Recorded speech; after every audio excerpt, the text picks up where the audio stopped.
저부터 해서 한 절씩 교독하도록 하겠습니다. 그 사람들이 거기서 일어나서 소돔으로 향하고 아브라함은 그들을 존송하러 함께 나가니라.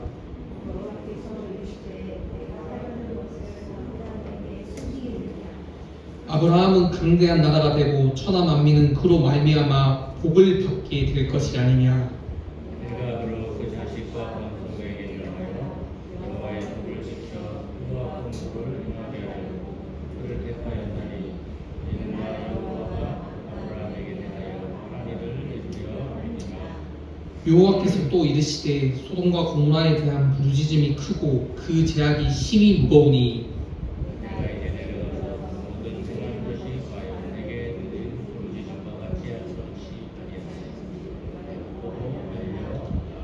그 사람들이 거기서 떠나 소돔으로 향하여 가고 아브라함은 여호와 앞에 그대로 섰더니 아브라함이 가까이 나아가는데 주께서 이를 자기와 함께 멸하여 하시니라.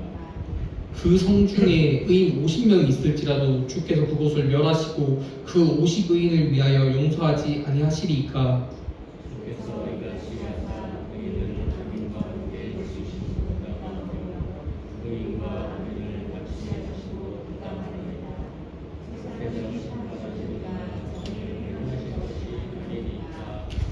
여호와께서 이르시되 내가 만일 소돔 성읍 가운데에서 의인 50명을 찾으면 그들을 위하여 온 지역을 용서하리라. 아브라함이 대답하여 우리는 마음이 좋게 하였다. 50의인 중에 5명이 부족하다면 그 5명이 부족함으로 말미암아 온 성읍을 멸하시리이까. 이르시되 내가 거기서 45명을 찾으면 멸하지 아니하리라.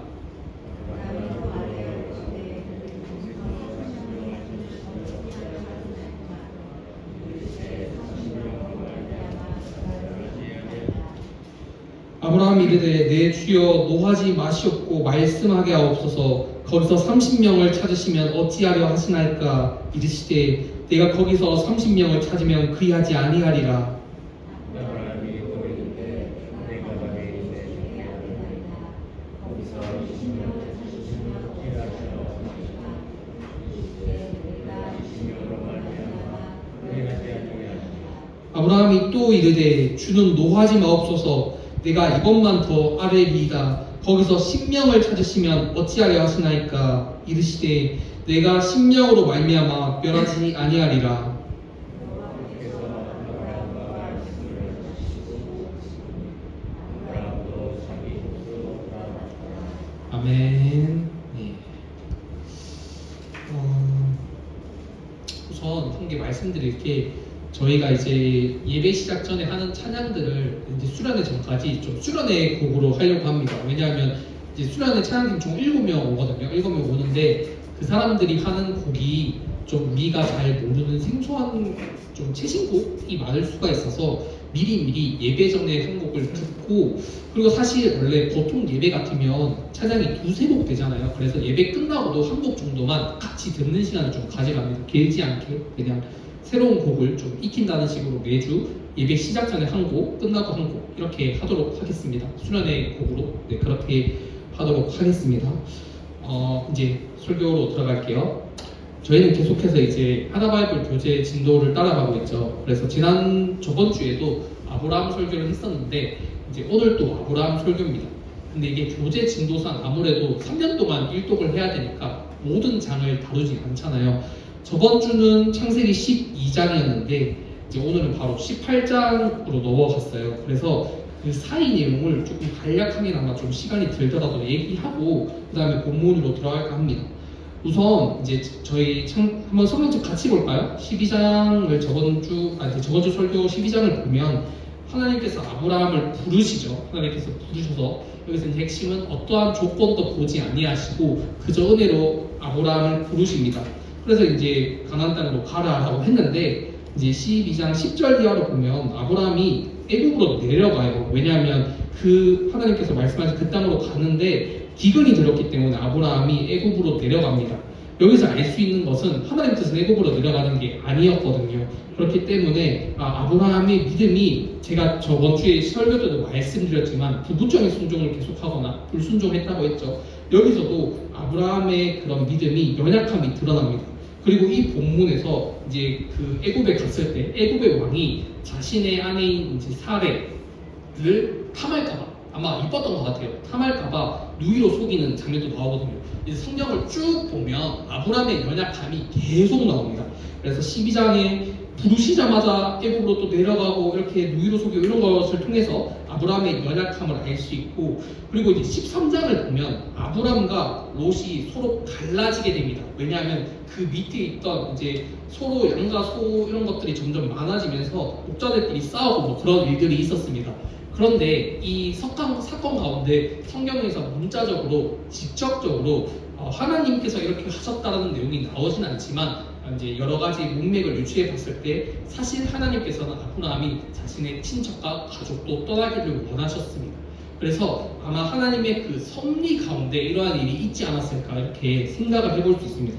그래서 여기서 이제 롯과도 갈라지게 되고, 그리고 이제 여기서 그 장면이 나오거든요. 너가 자하면 내가 우하고 내가 우하면 내가 자하겠다. 그러니까 롯한테 선택권을 주게 되는 아브라함을 볼 수 있습니다.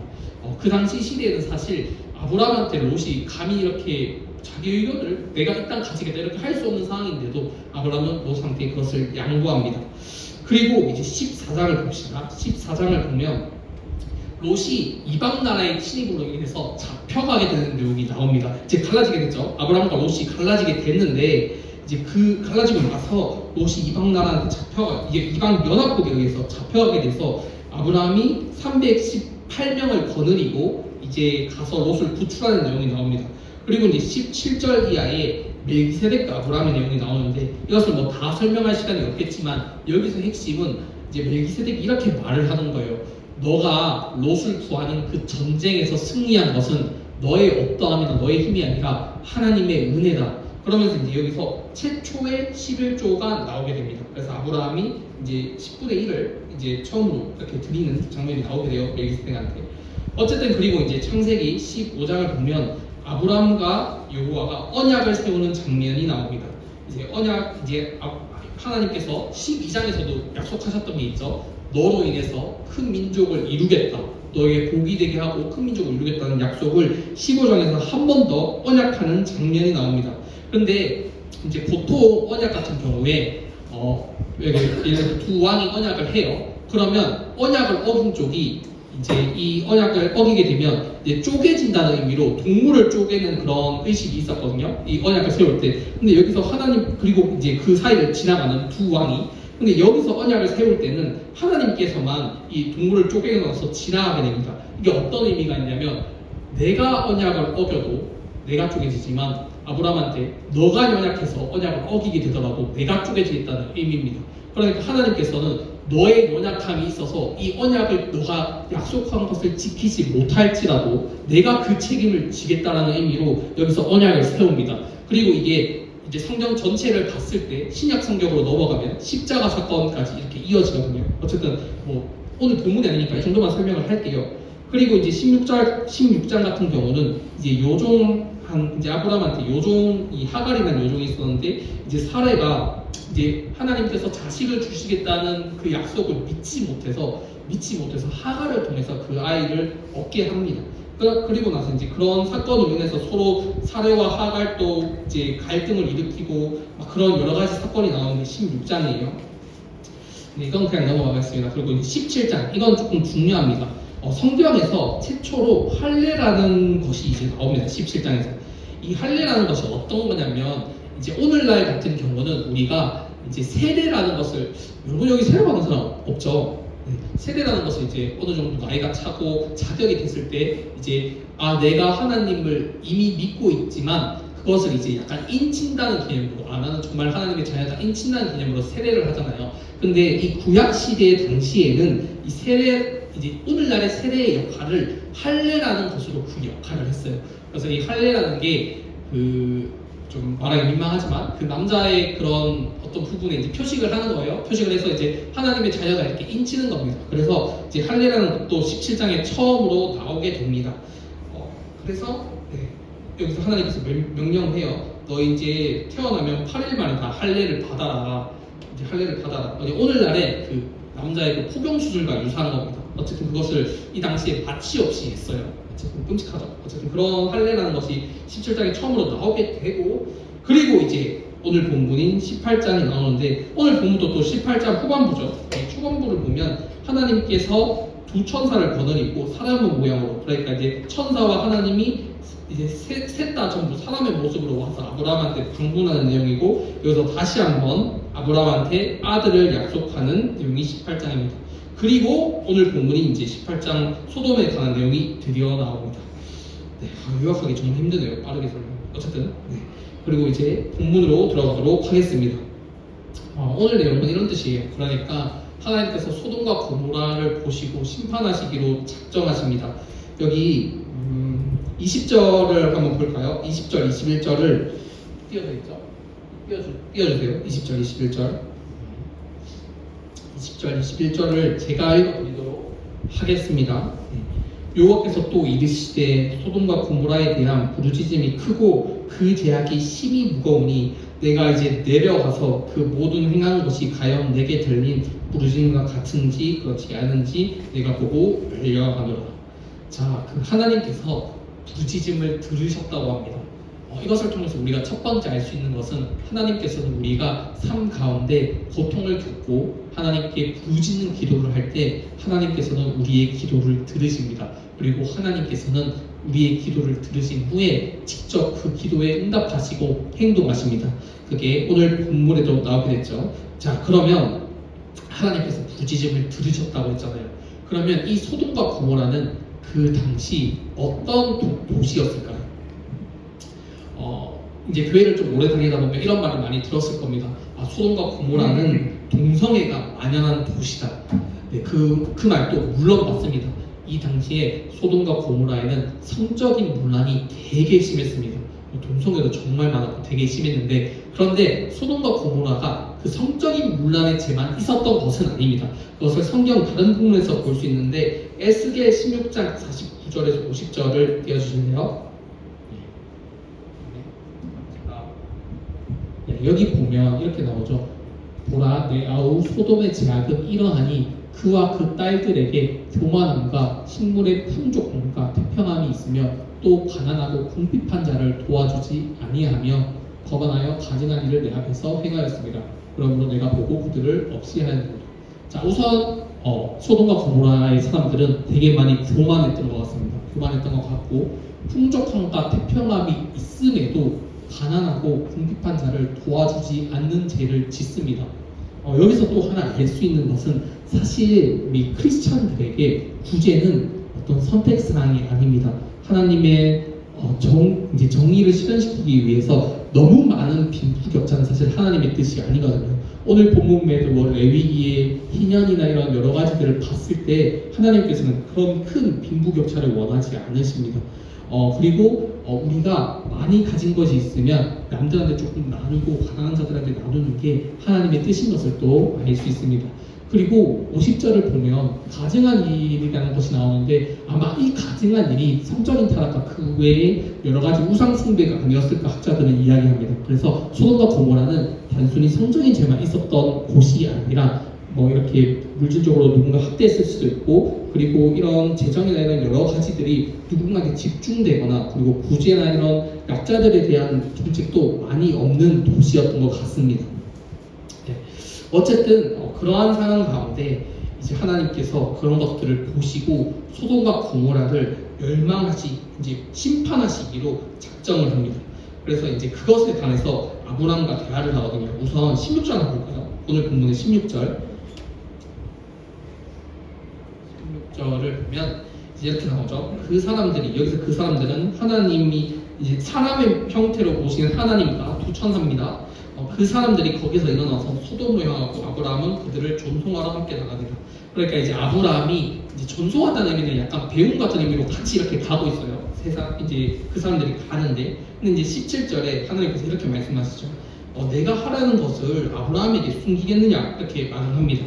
그래서 이 내용이 어떤 거냐면 그만큼 하나님께서 아브라함하고 친밀함을 이렇게 나타내는 거거든요. 여러분들도 학교에서 그 친구들이 있을 때 그 친한 정도가 솔직히 다 다르죠. 예, 뭐 누군가는 뭐 숫자로 치면 한 100 정도 친하다 하면 누군가는 한 70 정도 친할 거고 뭐 솔직히 그런 게 있잖아요. 겉으로 말을 안 해도 그만큼 우리는 어떤 사람과 많이 친할수록 그 사람한테 많은 것을 아무래도 오픈할 수 있겠죠. 그 당시에 이제 하나님께서는 굉장히 아브라함한테 이제 내가 아브라함한테 못할 말이 뭐가 있겠냐. 그리고 뭐 18절 19절 보면 아브라함을 통해서 내가 강대한 나라를 이룰 거고 천하 만민도 복을 받게 할 텐데 아브라함에게 못할 말이 뭐가 있느냐 이렇게 말씀하시면서 이제 심판에 대한 내용을 이야기하십니다. 자, 그런데 이제 오늘 본문의 그 이후의 내용이 오늘 본문의 핵심적인 내용입니다. 이렇게 봐요. 이제 이렇게 봅시다. 22절 보면 22절 후반부에 보면 아브라함이 여호와 앞에 이렇게 섰어요. 여호와 앞에 섰는데 이것은 마치 이런 거와 같습니다.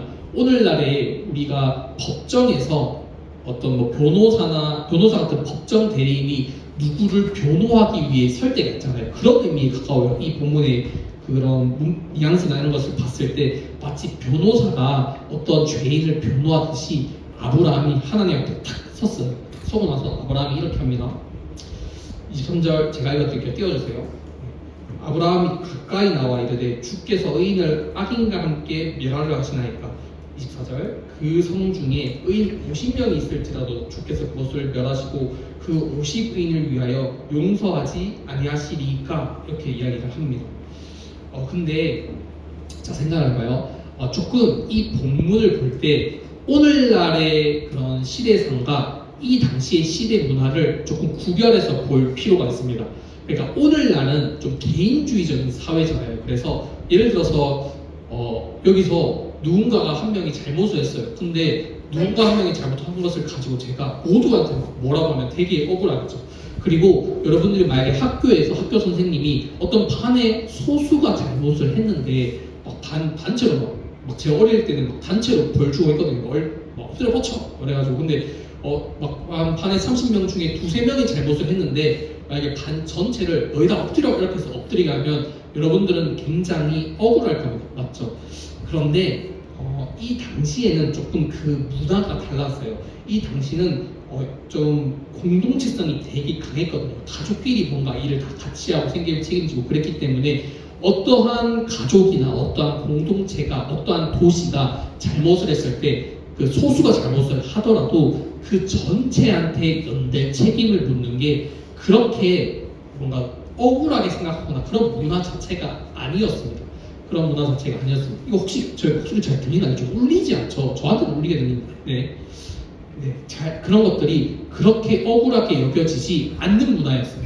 그래서 하나님께서 악인을 보고 여기 악인이 있네. 너희 소돔성 전체를 다 멸하겠다. 이렇게 이야기를 해도 그것이 그렇게 그 당시 문화에 그렇게 막 억울한 것이 아니었는데 그럼에도 불구하고 아브라함이 이렇게 얘기를 하는 거예요. 그 문화 가운데서도 하나님 그 도시 전체에 의인 50명이 있는데 이들이 만약에 나머지 악인들 때문에 멸하게 되면 이것은 좀 그렇지 않습니까?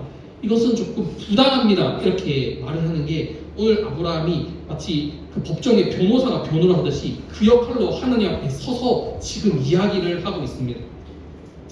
그런데 하나님께서 이렇게 말씀을 하세요. 23절까지 아브라함이 이야기했고 26절에 보면 이제 이렇게 얘기를 해요. 여호와께서 이르시되 내가 만일 소돔성 가운데서 의인 50명을 찾으면 그들 위하여 온 지역을 용서하리라. 이렇게 이야기를 합니다. 오케이 이렇게 하나님 이야기한 거예요. 오케이 알겠다. 50명이 있으면 용서하겠다고 이야기합니다. 그런데 이게 얼마나 하나님 입장에서 대단한 간용이면 여러분 생각을 해봐요. 그러면 만약에 모두를 한 명 때문에 혹은 소수 때문에 모두를 멸하는 것이 억울하다면 아브라함은 이렇게 얘기를 해야 되는 거 아니에요? 그러니까 이런 거죠. 하나님 모두가 벌을 받는 건 억울하니 잘못한 사람만 벌 주세요. 사실 이게 하나님 입장에서 이제 공정하게 느껴지는 말 아닌가요? 그러니까 예를 들어서 30 이제 전체 중에 50명의 의인이 있어. 그러면 그 의인은 살리고 나머지는 벌하세요. 이게 사실 맞는 거잖아요. 공의의 입장에선. 근데 아브라함은 그렇게 말하는 게 아니에요. 아브라함은 그렇게 말하는 게 아니라 마치 이런 것 같습니다. 잘 들어서 이게 오늘 본문의 핵심이에요. 하나님, 제가 생각하기에 악인들 때문에 의인 50명까지 벌하는 것은 조금 부당합니다. 그런데 단순히 악인들만 벌하는 게 아니라 아브라함이 주장한 이거예요. 하나님 의인 50명이 있는데 이 의인 50명 때문에 나머지도 용서해 주시면 안 되나요? 이렇게 이야기를 하는 거예요. 자, 그러니까 이거예요. 의인 50명의 의가 있습니다. 그런데 마치 이거 같아요. 이 의인 50명의 의를 나머지 악인들한테 전가해 주세요라는 의미입니다. 전가해 주세요라는 의미예요. 그러니까 단순히 악인은 벌하시고 의인은 이제 살려주세요 이게 아니라 의인 소수의 의인 때문에 그 악인 전체를 용서해 주세요라는 것이 오늘 본문의 의미예요. 그래서 하나님께서는 이 엄청난 사실 말도 안 되는 요구에 응답을 하십니다. 응답하세요. 아 오케이 그러면 50명 있으면 이 도시를 용서하겠다고 이야기를 해요. 그런데 여기 본문을 쭉 보면 아브라함은 지속해서 더 심한 무리한 요구를 합니다. 그 다음에 쭉 보면 28절을 봅시다. 28절을 보면 50의인 중에 5명이 부족하다면 그러니까 이제 45명으로 하나님께 기를 해요. 하나님 의인 45명이 있다면 그 성읍을 멸하시겠습니까? 그러니까 28절 끝을 보면 이렇게 나오죠. 내가 거기서 이제 아브라함이 그렇게 얘기했을 때 하나님이 이렇게 대답을 하는 거예요. 내가 거기서 45명을 찾으면 멸하지 아니하리라. 그러니까 5명으로 줄였어요. 이제 아브라함 입장에서 혹시나 싶은 거겠죠. 막 49명 있어서 멸할 수도 있으니까. 그래서 혹시나 싶어서 45명으로 줄여서 하나님 오케이 합니다. 근데 또 29절을 보면 이제 또 40명으로 줄입니다. 40명으로 줄여요. 그래서 5 단위로 줄이다가 이제 본문을 쭉 보면 40명부터는 또 10단위로 줄입니다. 주님 30명만, 주님 20명만 하다가 맨 마지막에 주님 10명만 있어도 이 도시를 살려주시지 아니하시겠습니까? 이렇게 마지막 딜을 합니다. 근데 하나님께서는 그 딜에도 오케이 하세요. 자 그러면 여기서 이제 저는 예전에 이 본문을 보고 이런 궁금증이 들었거든요. 왜 여기서 멈췄을까? 그러니까 뭐 9명 있을 수도 있잖아요. 혹은 1명을 요구했을 수도 있는데 왜 여기서 멈췄을까라는 의문이 예전에 들었었습니다. 근데 사실 이 부분에 대해서 조금 제가 주석도 찾아보고 다른 목사님은 또 어떻게 해석하시나 이런 걸 봤는데 조금 어려웠던 부분이 다 의견이 달랐어요. 좀 기억에 남는 게 몇 가지가 있었는데 어떤 분은 이렇게 말씀하시더라고요. 이 10명이라는 단위가 지금 말하는 건 정답이라는 게 아니에요. 이런 주장들이 있었어요. 이 10명이라는 단위가 이 당시에 최소 공동체의 단위였다. 그래서 이 최소 공동체의 단위인 10명이 마지노선이었다. 이렇게 주장하는 사람도 있었고 또 어떤 사람은 이 당시 히브리 문화에서 10은 어떤 것을 상징하는 숫자다. 그래서 10명을 요구한 것은 실제로 어떤 상징적인 의미인데 그러니까 10명 때문에 멸망한다는 것은 실제로 1명도 없었다는 소리다. 이렇게 약간 상징적으로 해석한 사람도 있었고 그리고 또 어떤 사람은 이렇게 얘기를 합니다. 아브라함은 깨달은 거죠. 더 이상 아브라함한테는 숫자가 의미가 없었다고 이야기를 합니다. 그러니까 아브라함은 하나님의 성품을 알게 됐어요. 하나님은 소수의 의인만 있어도 하나님의 그 크신 사랑과 그 은혜 때문에 나머지 도시를 구할 수 있는 분이구나 이렇게 말씀하시는 분들도 있더라고요. 그래서 주석과 목사님들의 여러 가지 것들을 다 찾아봤는데 다 의견이 달라서 되게 어려웠는데 여기서 제가 뭐 확정적으로 말할 수는 없겠지만 공통적인 핵심은 뭐죠? 소수의 의인의 의가 이 모든 의견의 공통점은 소수의 의가 나머지 악인들한테도 전가된다는 데 있습니다. 그리고 제가 생각하기에 그래도 이 본문을 봤을 때 가장 맞는 주장은 마지막 주장인 것 같습니다. 그러니까 아브라함은 이미 알게 된 거예요. 설령 내가 더 이상 숫자를 줄이지 않아도 하나님의 성품상 그보다 적은 숫자의 어떤 의인이 있더라도 하나님께서는 그 도시를 살리셨겠구나. 그래서 아브라함은 더 이상 하나님께 그것을 묻지 않습니다. 자, 그런데 결과가 어떻게 됐죠? 여러분들 다 교회를 오래 다녀서 아시겠지만 소돔과 고모라는 결국 멸망하게 됩니다. 왜냐하면 그 도시에는 의인이 단 1명도 존재하지 않았습니다. 그런데 성경의 베드로후서를 보면 롯을 마치 좀 의인처럼 묘사한 의인이라고 말하는 구절이 나오는데 그 구절은 상대적 의인이에요. 그러니까 롯이 나머지 사람들보다 조금 나았지만 하나님께 구원받을 만한 의인은 없었던 거죠. 그런데 이 소돔과 고모라의 이 본문은 오늘날의 상태 그리고 인간의 상태를 나타내는 본문입니다. 우리 기독교 교리상 하나님 앞에 우리 스스로의 의로움과 거룩함으로 설 수 있는 사람들은 단 한 사람도 없습니다. 왜냐하면 로마서를 보면 우린 모두 다 죄인이고 다 하나같이 선을 추구하지 않고 하나님을 찾지도 않고 그리고 우리는 그냥 그저 어떤 외부의 힘 없이 우리 스스로를 구원할 만한 어떠한 선이 우리 가운데 존재하지 않습니다. 이게 우리가 믿는 기독교의 전제예요. 그리고 그 전제가 오늘 본문에서도 나타납니다. 오늘 본문에 소돔과 고모라는 이 한 도시를 나타내고 있지만 사실 우리 모든 인류의 상태를 나타냅니다.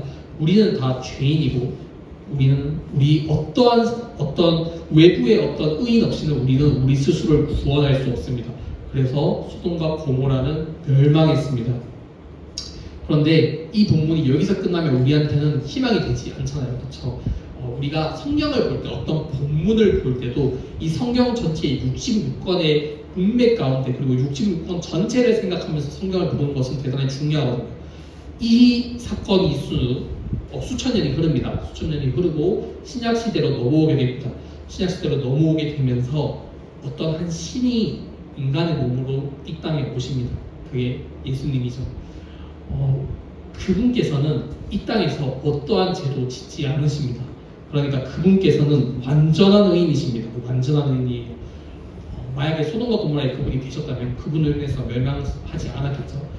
그러한 완전한 의인이 이 땅에 사람의 몸을 입고 오십니다. 그리고 한평생 하나님께 순종하는 그런 삶만 사시죠. 근데 그리고 나서 그분이 십자가 앞에서 죽습니다.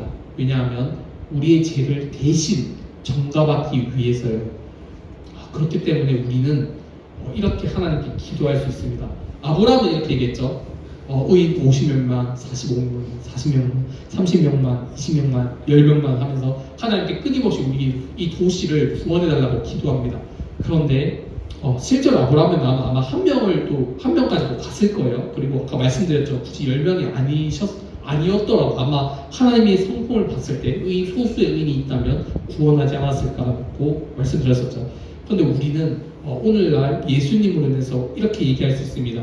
하나님, 우리는 의인이 아니지만 우리를 구원해 주세요. 왜냐하면 예수님이라는 그 분이 우리 대신 죽으셨기 때문입니다. 이렇게 우리는 이야기할 수 있습니다. 이것이 바로 오늘 본문을 신약 성경과 연결해서 볼 수 있는, 그러니까 우리한테 복음이 되죠. 이게 우리는 완전한 의를 사시고도 우리 대신 죽은 자를 앞에 세워서 하나님께 의를 요구할 수 있습니다. 하나님, 예수님께서 의인이십니다. 예수님께서 이 의인이 우리를 위해서 죽으셨습니다. 그러니 우리를 구원해 주세요라고 이야기할 수 있습니다. 이것이 오늘 본문의 핵심적인 내용입니다. 자, 그러면 적용점 두 가지만 말씀드리고 마치려고 합니다. 첫째로 아브라함의 모습을 봤을 때 아브라함이 타락한 도시를 보고 그리고 그런 죄에 빠진 사람들을 구원하기 위해서 하나님께 기도를 하죠. 그래서 통해 알 수 있는 것은 우리도 예수님의 그 은혜로 이미 구원받았지만 아직 하나님을 믿지 않고 죄 가운데 사는 사람들을 놓고 기도해야 합니다. 아브라함처럼 예수님을 근거로 해서요. 예수님께서 온 인류를 위해서 죽으셨기 때문에 저들을 위해서 기도합니다. 하나님, 저들이 주님을 믿고 그 의가 정가돼서 구원받을 수 있게 해주세요. 이렇게 우리도 기도할 수 있어야 됩니다. 그리고 유수나 이렇게 죄로 인해 여러 가지 사건들이 일어났을 때 연쇄살인이든 누군가가 성적으로 학대를 당하는 거든 가정폭력에는 여러 가지 아픔을 봤을 때 우리는 하나님께 부르짖을 수도 있어야 합니다. 그러면 하나님께서는 그 부르짖음을 들으실 겁니다. 이게 첫 번째 적용점이고요. 그리고 두 번째 적용점이 있습니다. 우리도 연약하기 때문에 아브라함처럼 때로는 많이 넘어집니다. 그리고 죄를 지을 수도 있습니다. 하지만 우리는 하나님께 아까 말씀드렸듯이 예수님을 근거로 이렇게 이야기할 수 있습니다. 하나님, 나는 죄인이지만 예수님께서 그 완전한 의인의 삶을 사신 예수님께서 우리를 위해서 죽으셨습니다. 그러니까 저를 용서하여 주옵소서. 이게 바로 회개입니다. 그래서 마치 아브라함이 의의 정가를 요구한 이 내용이 오늘날 예수님으로 인해서 우리한테 실제로 적용됩니다. 예수님의 그 완전한 순종이 우리 모두한테 전가됩니다. 그것을 기억하는 우리 중고등부가 되기를 바랍니다. 네, 말씀은 여기까지고 기도하도록 하겠습니다.